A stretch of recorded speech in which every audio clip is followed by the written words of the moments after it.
On today's furniture flip, I'm going to show you how to turn a damaged mahogany dresser into a light beige masterpiece, making sure that the red bleed-through stays covered up. My friend got this piece from Goodwill for $30 and she was so excited about it, but her room is really dark, has dark teal painted walls, and already has darker furniture, so she wanted this piece to stand out as a light colored piece in the room.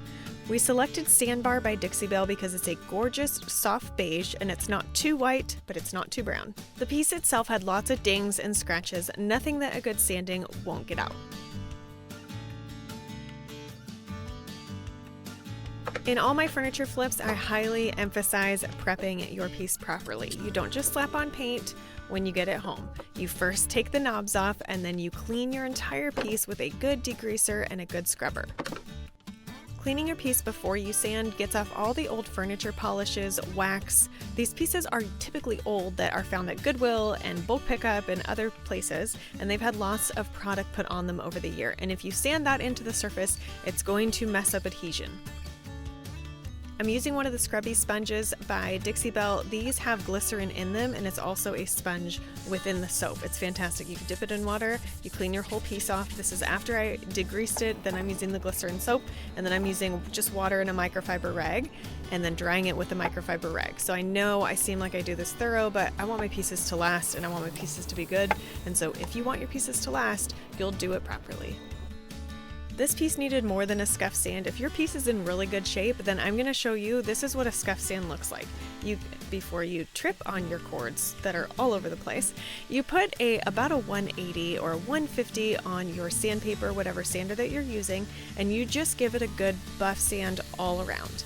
Now, this wasn't getting deep enough for me, so I did have to switch to 100 grit on my sandpaper to get down some of the scratches and some of the gouges that were in this dresser to get it down to the raw wood.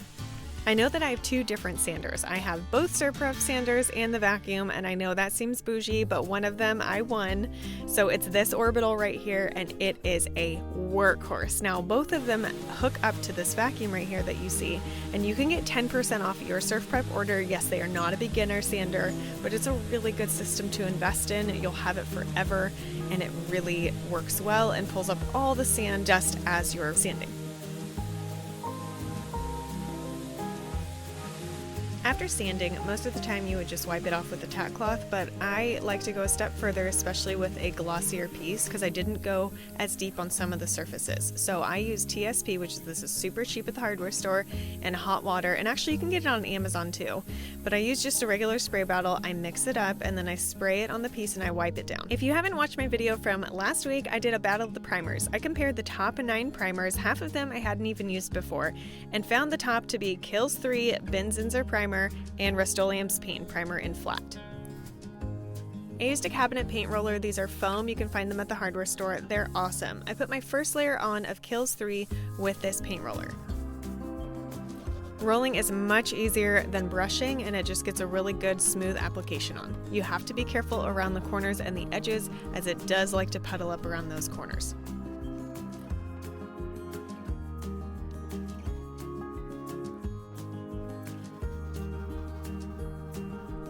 I knew I was going to have to use 2 layers because of the experiment that we did. 2 layers hides most of the bleed through. But I wanted to spray it on this time to see how Kills 3 would actually go through my Wagner Flexio 5000. I thinned it a little bit with diluted water, just about 5%, because with stain blocking, you really don't want to thin your primers too much, and so I just thinned it enough to see if it would still go through my gun, and it did. I had to turn the pressure on all the way, and I had to open it up pretty well to let the flow be a lot, but it worked.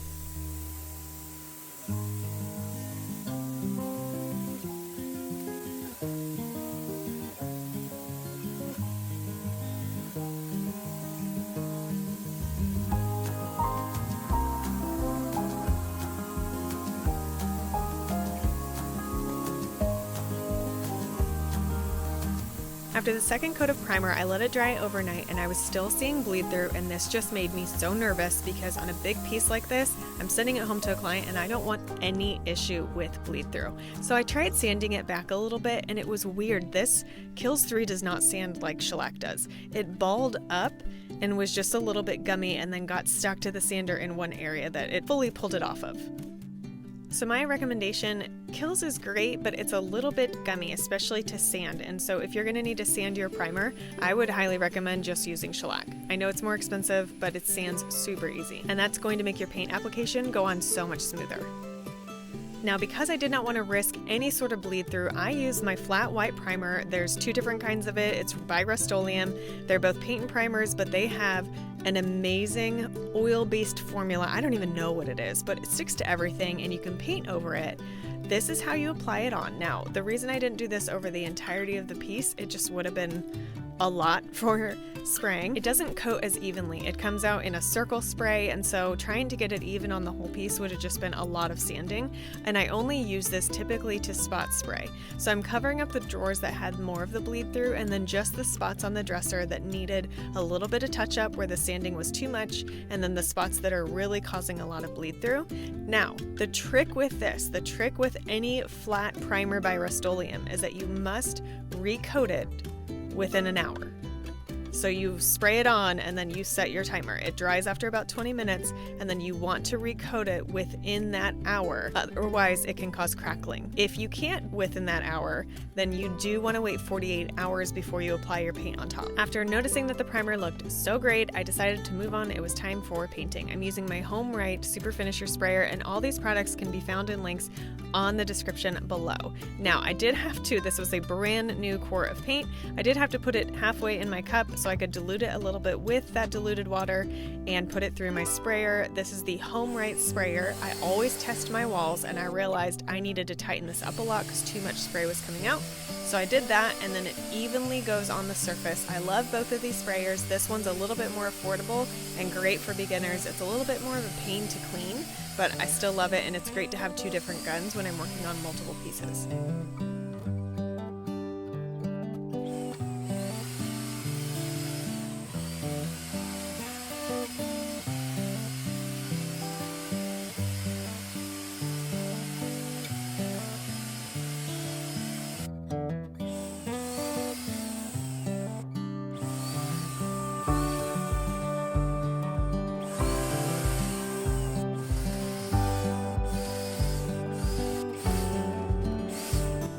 I use polyacrylic by Minwax typically on all of my pieces. Now, I do run everything through my strainers. I love these micron strainers. They come in these huge bulk packs.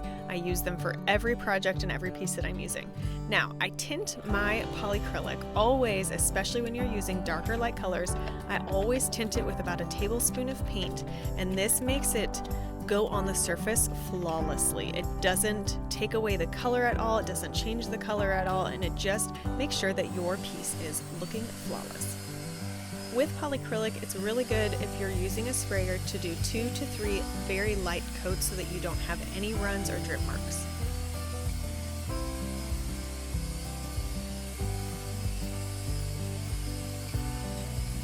Back inside, my daughter Rosie was helping me out, and she used some gloves, some steel wool, and Barkeeper's Friend to shine these original poles right up. Now, there was still a few stains on them, and so we did use Rust-Oleum's dark gold to give it a little bit of sheen. The client loved it. If you're a bit of a messy worker like I am, and you forgot to tape off the drawers by the time you started working and you just thought, I'll just clean it up at the end. Yes, this is what cleaning up looks like. So there was a little bit of overspray, but I loved using my orbital sander with the pad foam on it, the medium grit, to sand any excess overflow paint off, and I sanded the sides of the drawer too to get any of the dark stain off that was on there previously.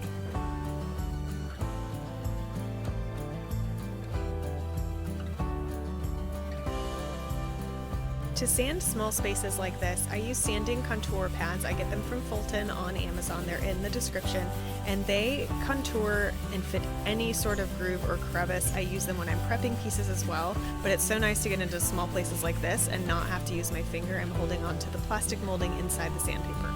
Now that we're finished with this client dresser makeover, let's see what we turned a $30 Goodwill dresser into. Here is the masterpiece that we found within. Now, my client was so happy, and unfortunately I had hurt my back a little bit this week, and so I kept it on this roller. I took some photos of it.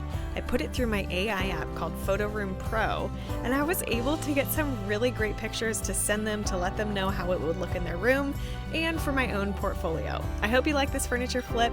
Drop a comment below and stay tuned for for more.